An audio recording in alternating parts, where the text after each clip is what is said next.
More than 90 million Americans are under heat advisories this week.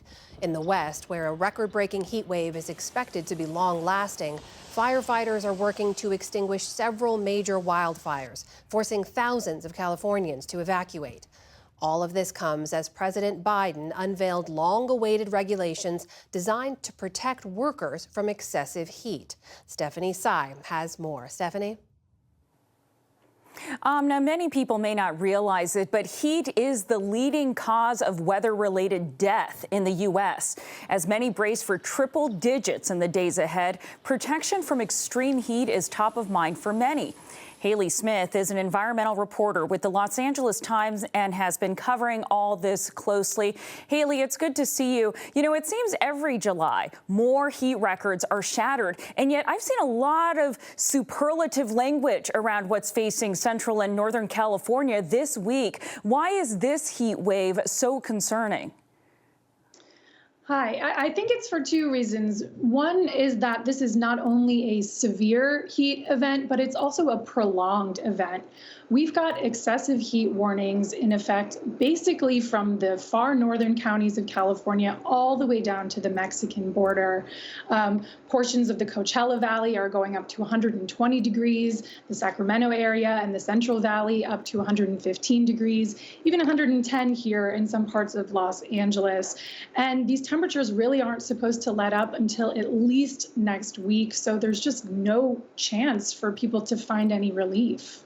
Yeah, even at night, I understand. A statement from the National Weather Service's Bay Area office stood out to me because it says the scale, magnitude, and longevity of this heat wave will likely rival anything they've seen in the last 18 years. Talk about what the major impacts may be, including wildfire risks.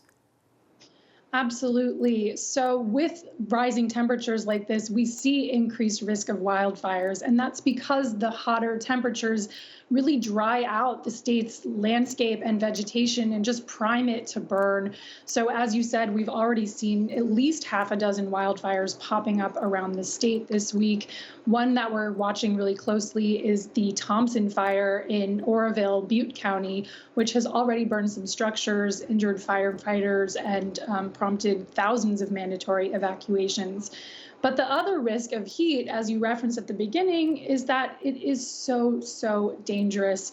It is, in fact, responsible for more deaths in the United States than hurricanes, tornadoes, and floods combined over the last 30 years. So there's just something so insidious about extreme heat, and not a lot of people are totally aware yet of how dangerous it can be. Absolutely. And a heat wave in 2022 in California was blamed for hundreds of excess deaths, some 395. It's been assumed that many of those deaths were heat related. Are officials better prepared this year? Yes and no. I think that officials, in terms of lawmakers, policymakers, emergency responders, are getting better at being aware of the dangers of extreme heat and trying to communicate them to the public. Here in Los Angeles, for example, we've seen the city activating some cooling centers where people can just go get some water and some shade and take a break from the heat. There's also been a lot of information campaigns launched in recent years trying to educate people about the dangers. But as you mentioned, that 2022 heat wave killed almost 400 Californians. There was another heat wave in Phoenix last year where it lasted for 31 days and killed about 645 people. So the dangers are still very much there. Let's talk about these new workplace rules that the Biden administration has proposed to protect workers from heat-related risks. What are they? And are they like regulations that California has had in place for years already? Yeah, this is such big news. OSHA this week has moved forward a proposed rule that would establish indoor and outdoor workplace heat standards for millions of workers, some 35 million workers in workplaces like kitchens and farms and warehouses where temperatures regularly soar to 80 degrees or hotter. And so what these regulations would do would be triggering things like employers needing to provide water and rest breaks. And at 90 degrees, some of those things would become mandatory rest breaks and water breaks, things like that. And yes, to answer your question, this does mimic some moves that we've made here in California. We became the first state in 2006 to establish heat standards for outdoor workers. And just last month, we passed standards for indoor workers. And it's also important to note that these proposed OSHA regulations would also apply to states that have kind of done the opposite, like Florida and Texas, where they've actually passed laws recently to prevent employers or cities from establishing worker protections. So these federal rules, if they were approved, would supersede that and hopefully help save some lives.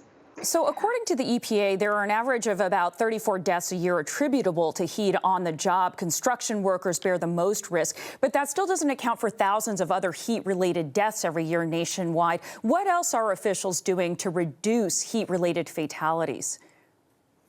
Yeah, you're right. It's presumed that a lot of these heat death numbers are undercounted. We know that they're chronically undercounted. Here in California, we are working on establishing a heat wave ranking system that would actually rank heat waves similar to what is done for hurricanes, so like a Category 5 heat wave, for example. The state is also working to improve its efforts to surveil and track heat-related illnesses and deaths. And then at the federal level, there's actually been a huge push in recent weeks to get FEMA, the Federal Emergency Management Agency, to broaden its definition of a major disaster to include extreme heat, which advocates say would open up new avenues of funding for cities and states that are trying to deal with this worsening issue. That is Haley Smith, an environmental reporter with the Los Angeles Times. Haley, thank you. Yeah, thanks for having me.